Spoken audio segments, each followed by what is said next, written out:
Heart of Darkness, page 23. I wondered whether the stillness on the face of the immensity looking at us two were meant as an appeal or as a menace. What were we who had stayed in here? Could we handle that dumb thing, or would it handle us? I felt how big, how confoundedly big was that thing that couldn't talk and perhaps was deaf as well. What was in there? I could see a little ivory coming out from there, and I had heard Mr. Kurtz was in there. I had heard enough about it, too, God knows, yet somehow it didn't bring any image with it. No more than if I had been told an angel or a fiend was there in there. I believed in it. I believed it in the same way one might believe there were inhabitants in the planet Mars. I knew once of a Scotch sailmaker who was certain, dead sure, there were people in Mars. If you asked him for some idea how they looked and behaved, he would get shy and mutter something about walking on all fours. If you as much as smiled, he would, though a man of 60, offer to fight you. I would not have gone so far as to fight for Kurtz, but I went for him near enough to a lie. You know, I hate and detest and can't bear a lie, not because I am straighter than the rest of us, but simply because it appalls me. There is a taint of death, a flavor of mortality in lies, which is exactly what I hate and detest of the world, what I want to forget. It makes me miserable and sick, like biting something rotten would do. Temperament, I suppose. Well, I went near enough to it by letting the young fool there believe anything he liked to imagine as to my influence in Europe. I became in an instant as much of a pretense as the rest of the bewitched pilgrims. This simply because I had a notion it somehow would be of help to that Kurtz, whom at the time I did not see. You understand? He was just a word for me. I do not see the man in the name any more than you do. Do you see him? Do you see the story? Do you see anything? It seems to me I am trying to tell you a dream, making a vain attempt because no relation of a dream can convey the dream sensation, that commingling of absurdity, surprise, and bewilderment in a tremor of struggling revolt, that notion of being captured by the incredible, which is of the very essence of dreams. He was silent for a while. No, it is impossible. It is impossible to convey the life sensation of any given epoch of one's existence, that which makes its truth, its meaning, its subtle and penetrating essence. It is impossible. We live, as we dream, alone. He paused again, as if reflecting, then added, Of course, in this you fellows see more than I could then. You see me, whom you know. All right, so we got number 41, we got number 42, we got number 43. Okay, we're still going. So right here is where the frame story comes back in, and the narrator who is recounting what Kurtz told him breaks in. And it says, It had become so pitch dark that we listeners could hardly see one another. For a long time already, he, sitting apart, had been no more to us than a voice. There was not a word from anybody. The others might have been asleep, but I was awake. I listened on the watch for the sentence, for the word that would give me the clue to the faint uneasiness inspired by that narrative that seemed to shape itself without human lips in the heavy night air of the river.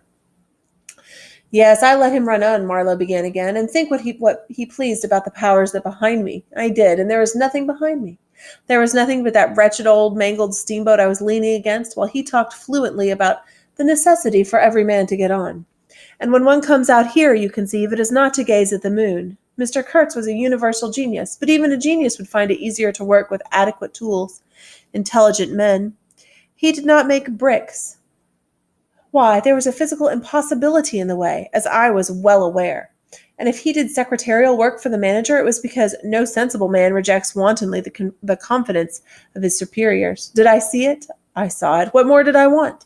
What I really wanted was rivets, by heaven, rivets. To get on with the work, to stop the hole.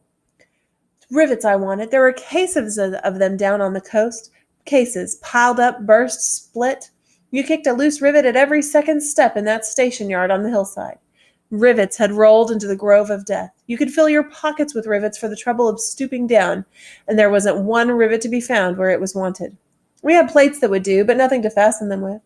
And every week the messenger, a lone Negro, letter bag on shoulder and staff in hand, left our station for the coast. And several times a week a coast caravan came in with trade goods, ghastly glazed calico that made you shudder only to look at it, glass beads, value about a penny a quart, confounded spotted cotton handkerchiefs, and no rivets. 3 carriers could have wanted all that was wanted. 3 carriers could have brought all that was wanted to set that steamboat afloat. A rivet is one of those things like that fastens metal to metal. You can see them on your Paralevis usually. So number 44, what is needed to repair Marlowe's boat? Rivets. And what is so ironic about this? The fact that the rivets, there are dozens of rivets down at the coast, but they can't get any rivets to this central station.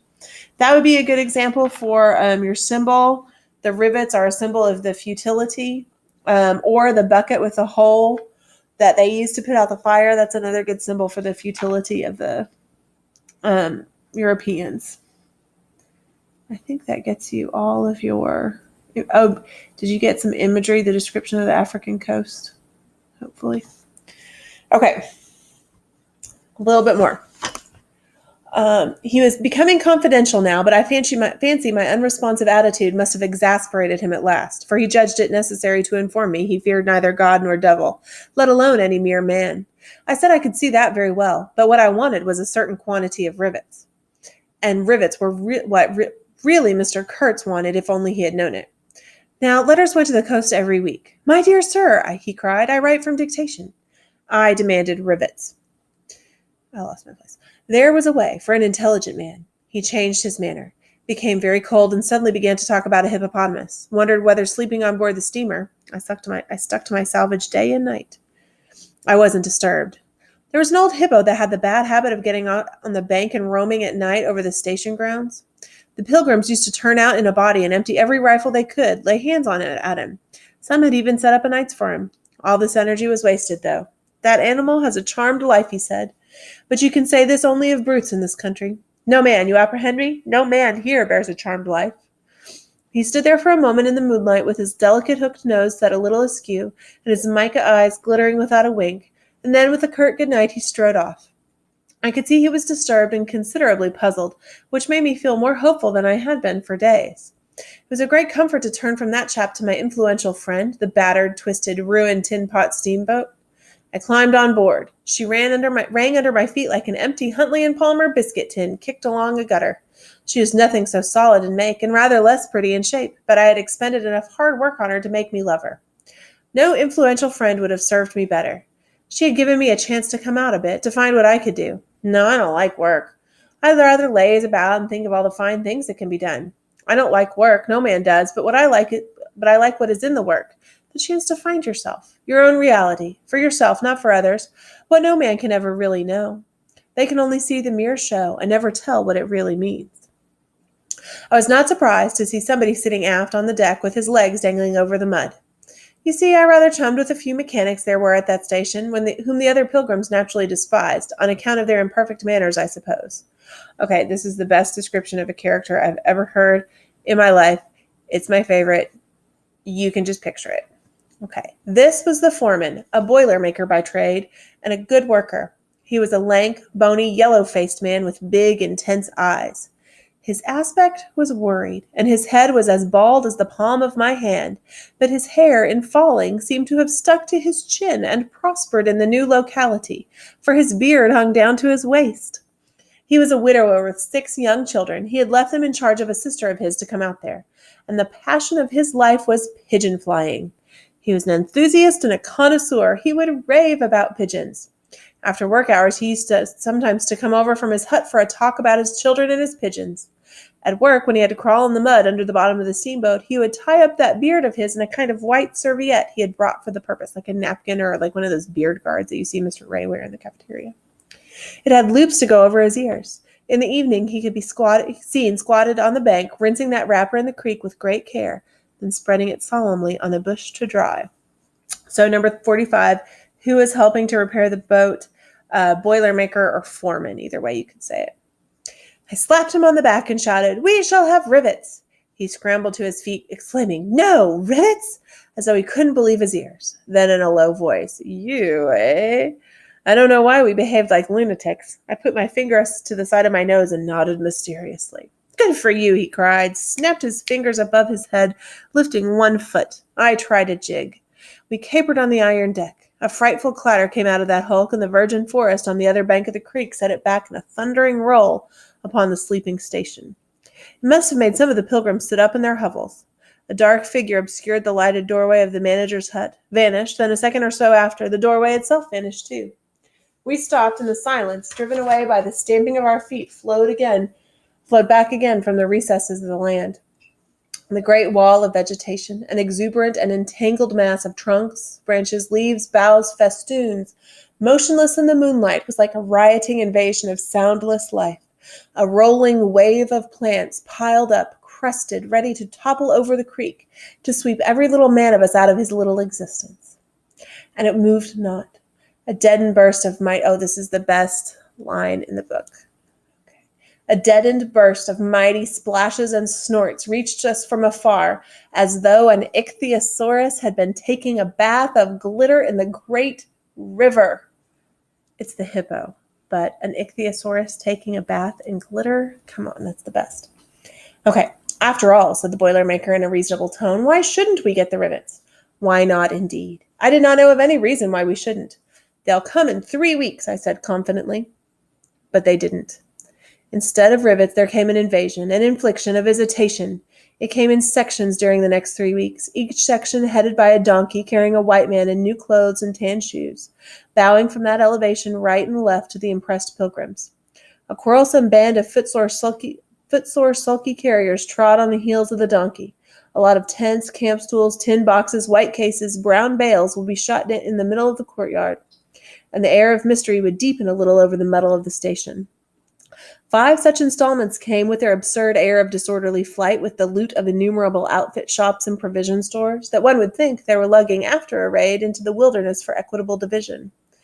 It was an inextricable mess of things, decent in themselves, but that human folly made look like the spoils of thieving.